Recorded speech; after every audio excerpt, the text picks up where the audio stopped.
Hello tout le monde, je reviens avec une vidéo lecture du moment puisque j'ai accumulé pas mal de livres comme vous pouvez vous en douter.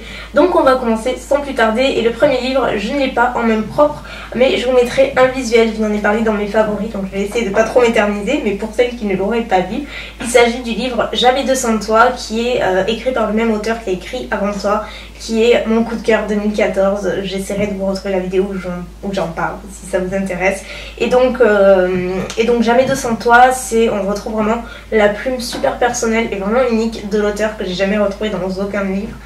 C'est une histoire qui est finalement assez basique, plutôt réelle, qu'on peut retrouver dans la vie de tous les jours, qui est donc l'histoire de Jess, qui est mère au foyer, qui élève deux enfants, qui galère pas mal dans la vie financièrement parlant. Elle a du mal à joindre les deux bouts, elle se saigne en fait pour ses enfants, pour payer les factures, mais bon, il arrive un moment, elle en peut plus, il faut trouver une solution. La solution va passer par sa fille qui est en fait une surdouée en mathématiques qui en fait apprend qu'il y a un concours dans une ville un petit peu loin de chez eux quand même, et à la clé il y a une grosse somme à remporter. Donc elle se dit que sa fille a toutes ses chances, c'est vraiment une vraie surdouée, elle est hyper douée. Donc ils vont faire leur valise du jour au lendemain et ils vont partir à l'aventure pour se rendre à ce concours, et puis ils vont croiser la route de Ed qui est un personnage qu'on suit également. Donc Ed, il a la vie à l'opposé de Jess, financièrement parlant il est très à l'aise, il travaille dans le milieu de la finance il me semble, sauf que donc au début du livre il a quelques ennuis dans son travail, ce qui l'oblige à rester chez lui en fait en vacances forcées on va dire. Donc il va tourner un petit peu en rond, il va remettre il va cogiter sans arrêt sur sa vie, et puis voilà, il y a d'autres choses qui se passent, et puis finalement il va croiser la route de Jess et ses enfants, et donc là il va se dire pourquoi pas les amener au concours, donc en voiture, sachant que c'est assez loin, tout faire en voiture, et donc ils vont mettre plusieurs jours, et bien sûr pendant ce trajet ils vont faire la connaissance les uns des autres, et ça se fait petit à petit en fait, et je trouve que la chronologie est juste parfaite. Ça va ni trop vite ni pas assez vite, on prend le temps de comprendre le caractère et la vie de chacun, et c'est ça que j'aime beaucoup avec la plume de l'auteur, c'est que on a vraiment l'occasion de creuser le personnage de tous les personnages en fait, et ils sont hyper touchants, chacun à leur façon. Les enfants sont incroyablement touchants, ils ont tous une vie qui est pas facile, je pense que tout le monde peut s'identifier au moins un des personnages dans ce livre, et finalement voilà, c'est un roman qui rapproche deux univers différents et qui est juste super touchant, encore une fois. Et c'est un livre qui m'a énormément plu, vraiment j'ai été très étonnée. Je pensais que ça allait être un petit peu plus basique, que j'allais m'ennuyer, et encore une fois pas du tout. Encore grosse surprise, je vous le conseille fortement. Ensuite j'ai fini il y a peu de temps ce livre là que je voulais lire depuis un long moment, puisque j'en entendais parler depuis pas mal de temps, c'est Love Letter to the Dead. Déjà je trouve la couverture juste ravissante, je la trouve très jolie. Et donc c'est un livre qui est sous forme de lettres on va dire, et c'est ça qui me faisait peur en fait. Je pensais que j'avais pas du tout apprécié, et en fait non, parce qu'on a quand même les dialogues etc. Donc je vais vous expliquer un petit peu l'histoire. Donc c'est l'histoire de Laurel qui est une adolescente.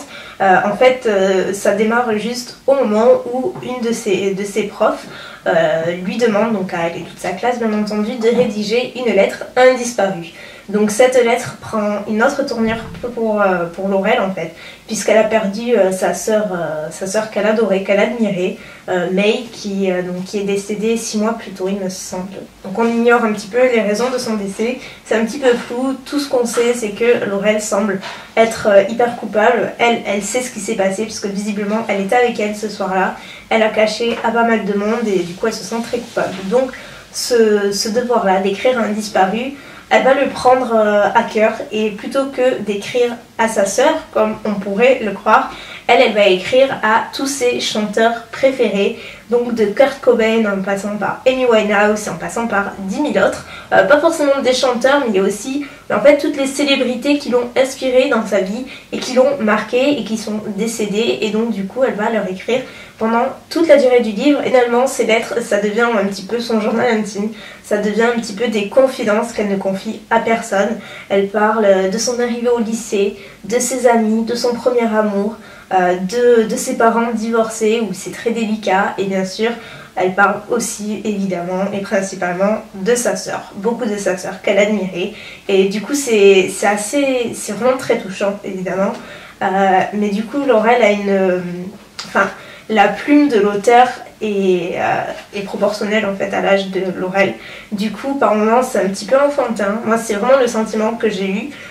Par moments c'est un petit peu enfantin, mais c'est justement ce qui rend la chose plus touchante et encore plus naturelle et plus réelle aussi. Et du coup il y a eu des tas de chapitres moi qui m'ont beaucoup touchée et on avait qu'une envie, c'est voilà, de voir Laurel en vrai, de dire t'inquiète pas, ça va aller, et de la rassurer, tout ça, parce que finalement elle n'est pas très entourée et surtout elle manque beaucoup de confiance en elle. Donc moi ce qui m'a juste un petit peu agacée c'est sa naïveté, mais après elle est très jeune et voilà, c'est une fille parmi tant d'autres, comme il en existe beaucoup d'autres, et voilà, et qui va petit à petit prendre confiance en elle et qui va peu à peu se livrer, et pas forcément à des confidents qui n'existent plus, mais à de vraies personnes à qui elle va faire confiance, et c'est très intéressant de voir son évolution. Ensuite j'ai lu le tout dernier tome de la saga Les Étoiles de Noces. J'ai un petit trou, c'est une saga que j'ai commencé il y a plusieurs années. Du coup je savais plus trop c'est que j'en étais, c'est ça qui est un petit peu pénible quand vous lisez pas mal de livres, après vous perdez un peu le fil, mais étonnamment j'avais pas trop perdu le fil avec celui-ci, parce que le précédent tome m'avait marqué, la fin, je me rappelle que j'étais restée scotchée littéralement, donc j'étais vraiment impatiente de lire celui-ci, et donc c'est le Origin, mais la deuxième partie, et donc le tout dernier tome de la série. Globalement l'histoire, attendez que je remonte un petit peu, ça commence, en fait c'est Anna qui est donc originellement une adolescente, je sais plus quel âge elle a au début du livre, je sais plus si elle a 16 ou 18 ans, mais enfin voilà, c'est une jeune adulte on va dire, qui va faire la rencontre de Leigh, je ne sais plus où c'est qu'ils habitent, en Irlande ou en Écosse ou quelque chose comme ça. Elle va venir à la base en vacances il me semble avec ses parents, donc chez sa grand-mère. Elle va faire la connaissance d'un jeune homme qui s'appelle Leigh, ils vont tomber amoureux, et donc là après il va se passer des tas de choses étranges et supernaturelles, puisque Leigh est en fait à une seconde nature que je ne vais pas vous dévoiler si vous n'avez pas lu la saga, mais du coup il y a pas mal de choses supernaturelles et fantastiques et qui sont juste géniales. Je pense que c'est une de mes séries préférées. Ouais, largement. C'est une série qui est géniale et très captivante, avec plein de personnages et il se passe des tas de choses. Autant le précédent m'avait plus, sans plus, celui-ci davantage. J'ai trouvé certaines parties un petit peu longues, mais voilà, là c'est plus ou moins... il y a davantage d'action dans ce livre-là, et surtout il y a le dénouement, donc voilà, on aime tous quand il y a un dénouement à une série qu'on suit depuis longtemps. Donc c'est un livre que j'ai beaucoup aimé, finalement une trilogie que je recommande à beaucoup de monde. J'ai également lu le dernier tome, encore une fois, de Enclave cette fois-ci, donc c'est le 3e tome il me semble, voilà. Enclave qui est comme ceci, pareil je vous en avais parlé, et donc pareil on a le dénouement de la série. Je suis restée sur ma fin, disons que j'ai aimé la fin, etc. Mais au niveau du long du livre, j'ai trouvé que c'était trop en longueur. Ça s'étalait trop, il y avait... voilà, je me suis pas mal ennuyée en fait, pour être honnête.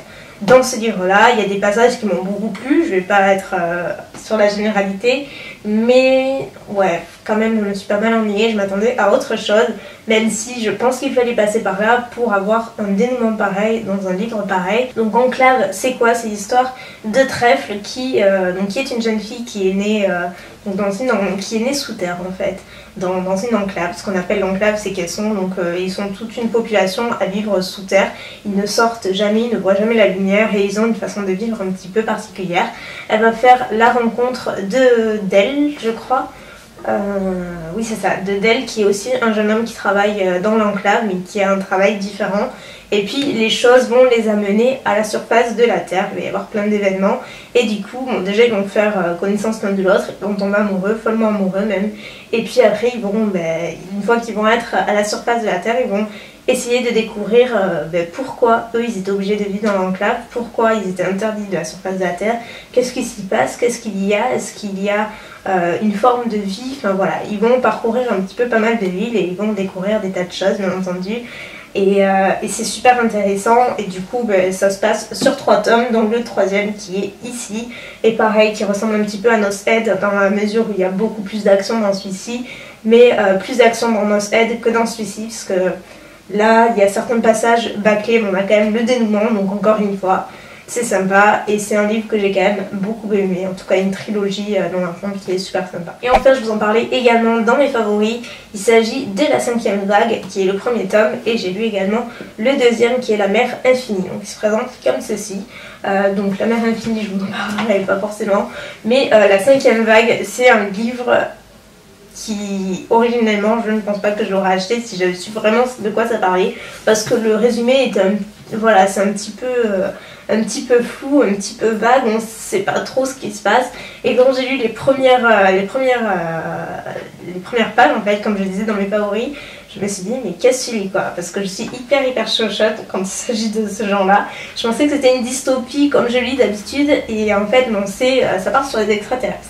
Donc moi tout ce qui touche aux extraterrestres, j'avoue ça me fout la trouille.